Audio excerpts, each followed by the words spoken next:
Let's start with the hard truth. The 2026 Social Security Cost of Living Adjustment is projected at just 2.7%, but your Medicare Part B premium is expected to jump by 11.6%, reaching $206.50 per month. For millions of retirees, that means your so-called raise will vanish before it even hits your bank account.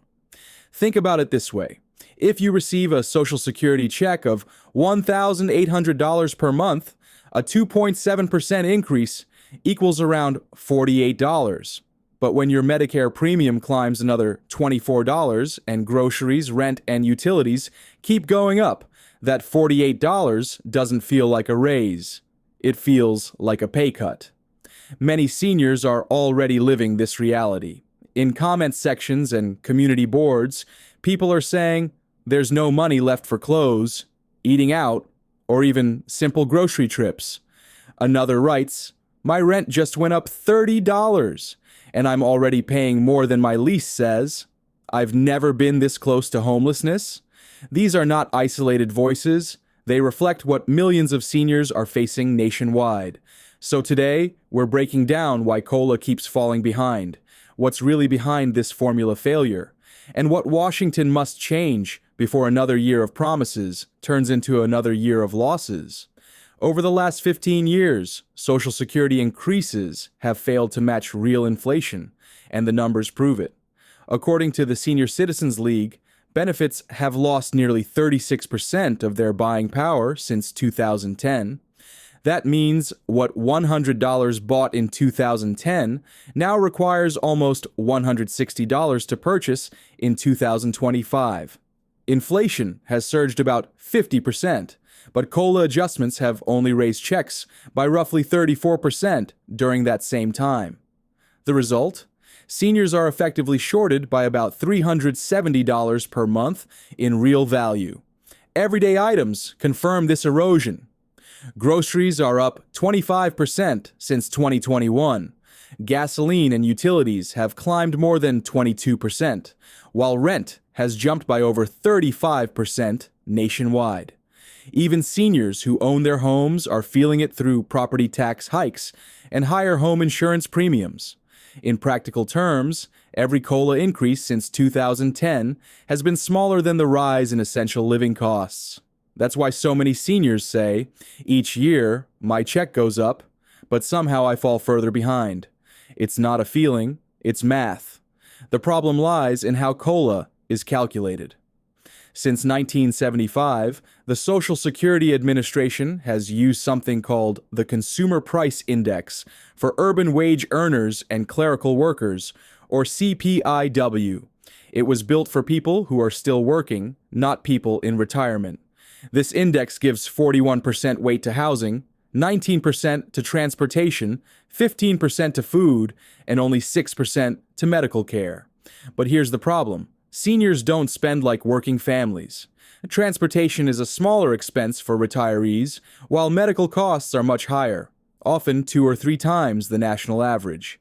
Because the CPI-W formula underestimates healthcare and overvalues commuting and work-related costs, it consistently delivers lower COLA numbers. If the government had used the CPI-E, or Consumer Price Index for the elderly, instead, seniors would have received about 0.25% more per year on average. That might sound small, but over 15 years, it compounds into thousands of dollars in missed income.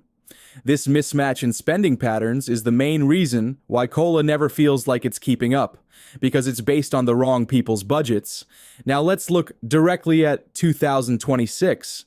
The projected 2.7% COLA comes from comparing the third quarter inflation numbers, July through September 2025, to those of the previous year. According to the Bureau of Labor Statistics, the average inflation rate in 2025 so far has been 2.9%, which already outpaces the projected COLA. And while inflation for basic goods remains stubborn, Medicare and healthcare costs are soaring even faster. According to the 2025 Social Security Trustees Report, Medicare Part B premiums will rise by 11.6%, reaching $206.50 a month. Part D premiums will go up 6%, while Part B deductibles will rise 12%.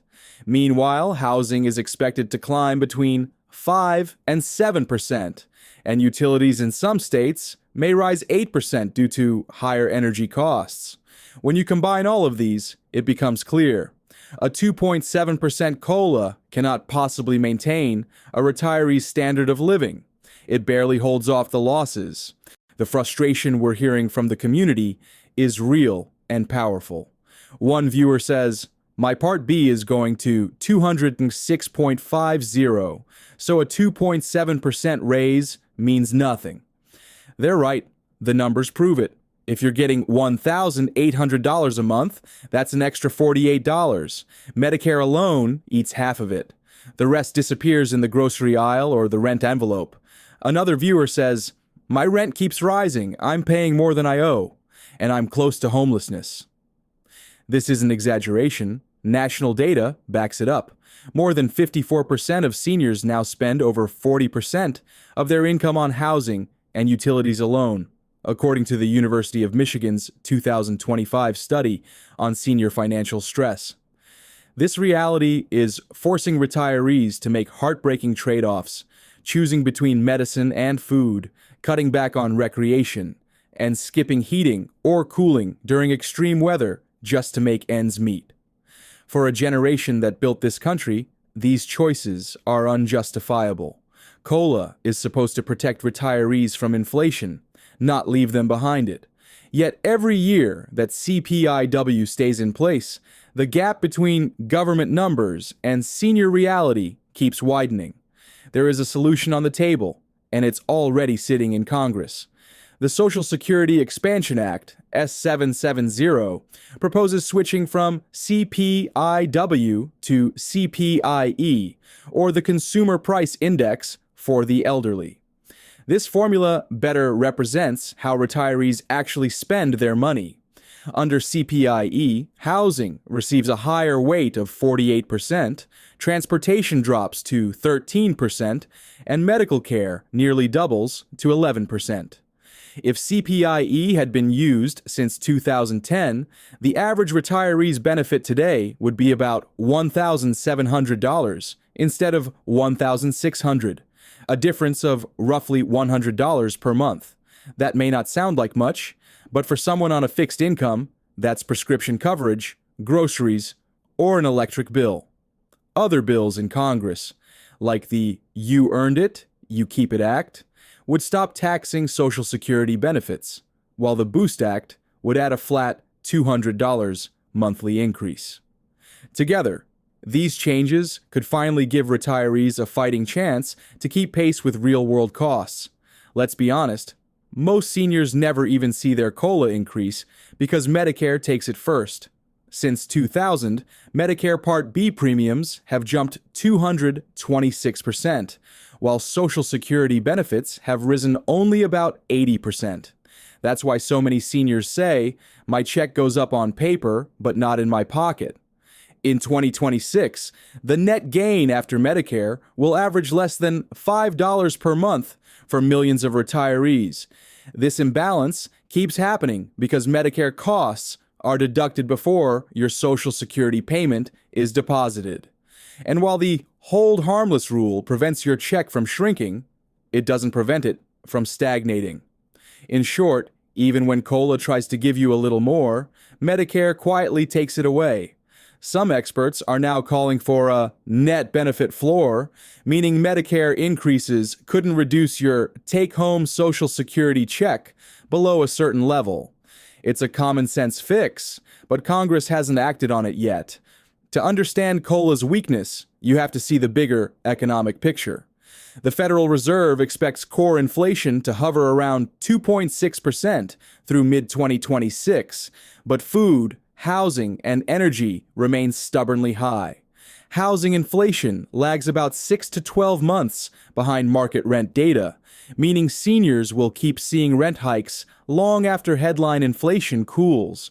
Meanwhile, utility companies are raising rates in at least 20 states to offset infrastructure and energy costs, adding $20 to $40 per month for many retirees. Even modest inflation hits harder when you're on a fixed income. While wages for workers can rise, retirees depend solely on COLA adjustments. Every percentage point that COLA lags behind real inflation represents billions in lost purchasing power nationwide. This is why reform isn't optional anymore. It's essential for economic fairness. The official COLA announcement will arrive October 15th, 2025, once the Bureau of Labor Statistics releases the September CPI-W data. Expect a final figure between 2.6 and 2.8%. The SSA will send benefit letters in December detailing your new gross and net monthly payments, and the updated amount will appear in your January 2026 check. Medicare Part B and Part D deductions will automatically adjust, so there's nothing you need to file or re-enroll for. Here's the key tip. Log into your My Social Security account by mid-December. You'll see a detailed breakdown showing your new benefit, your deductions, and what your take-home payment will look like starting in January. Check this early. It helps you plan your budget and avoid surprises. Here's the bottom line. COLA isn't a bonus. It's supposed to be protection against inflation. But the current formula is broken, and each year it stays broken, retirees lose more ground. In 2026, millions will see an official raise that actually results in less money left over. Switching to the CPI-E formula would make COLA more honest, more fair, and more reflective of senior realities. So let me ask you, do you think the government should adopt the CPI-E formula so seniors finally get a real raise? Let me know your thoughts in the comments below. And if you found this breakdown helpful, please like this video, subscribe to Social Security Post, and share it so more seniors understand what's really happening with their benefits. Your voice and your vote are the only ways this system changes.